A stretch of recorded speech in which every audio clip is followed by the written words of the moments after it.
Hi everyone, Flavor Saver here, the internet's busiest music nerd.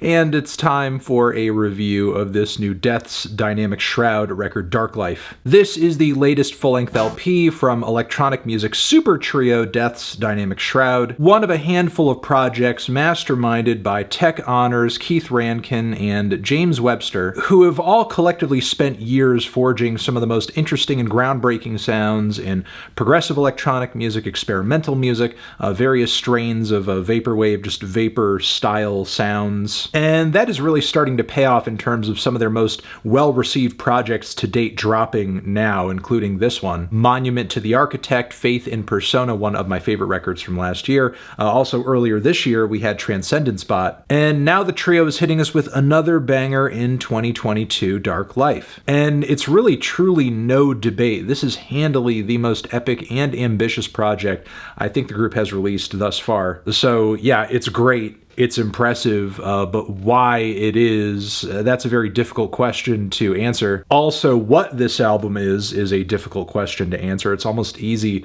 to come on here and say what it isn't, because the 15 cuts on this LP just cover so many bases. Art pop, synth pop, again, various strains of vaporwave. We have progressive electronic music, glitch music, ambient music, plunderphonics, and while there are tracks on this thing that lean more into some genres than others, much of the time this record is having all of these styles coalesce very masterfully, while also putting a unique twist on the musical stylings of some offbeat pop icons. The song Neon Memories, for example, which kind of sounds like a piece of 80s synth pop meets an Animal Collective ballad led by Panda Bear. It's a super solidly written and structured tune, really sound rich as well, as we have come to expect from DDS. The whole thing feels like I am at some kind of throwback party at a dimly lit club downloaded into the Matrix. There's also the track After Third Heaven, which is packed with these really sexy and weird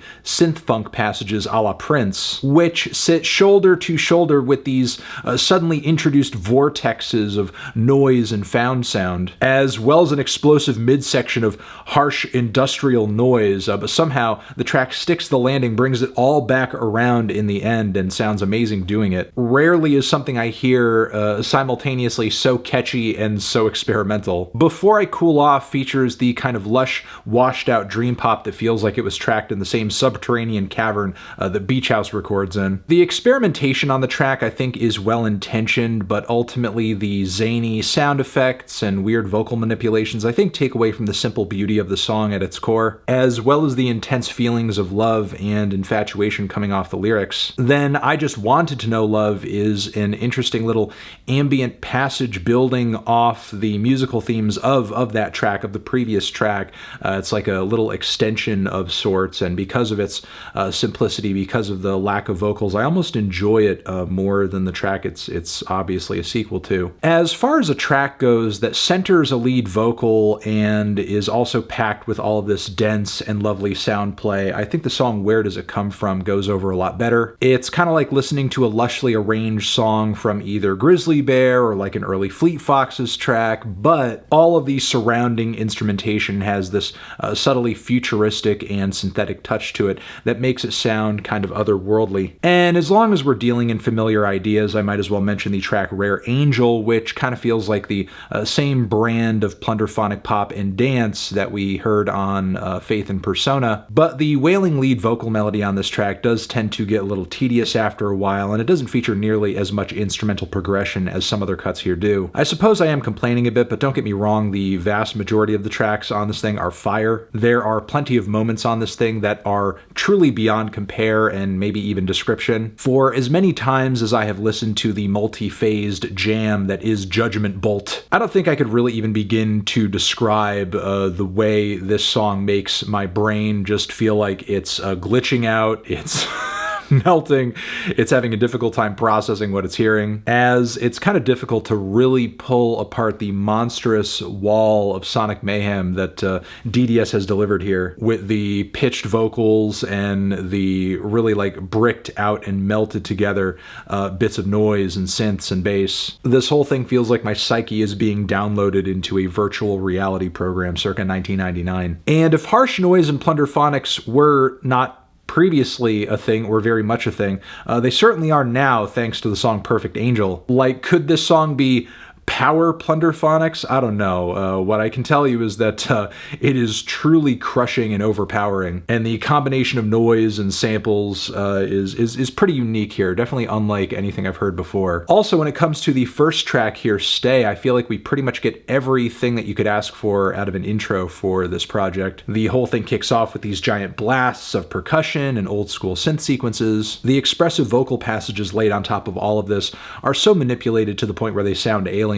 All the instrumentation eventually ascends into this beautiful, gorgeous, touching crescendo, far more dynamic than you would presume something so synthetic to be. And eventually we break into these bustling rhythms that feel like something out of some kind of beat-em-up arcade game or a sci-fi flick during a scene where the spaceship is about to self-destruct. And that's just one section of the song. There's also the dreamy ambient passage in the second half that's pretty stunning. I would be remiss if I didn't mention the mysterious Light Left the Garden, which has one of the most gripping and deeply moving vocal melodies on the entire LP, which is kind of funny because it's manipulated and laid with so many effects that it's pretty much unintelligible. But man, the melody and the emotion of this vocal line still hits immensely. And once more, we have a track here that is so impressive in terms of the detail laid into it, like orchestra levels of detail. With MESSE E102, we have yet another mind-melting single on the project, and Fade Persona features these really quirky looped synths and vocal bits that feel like something out of an indie-tronica jam from the early aughts, but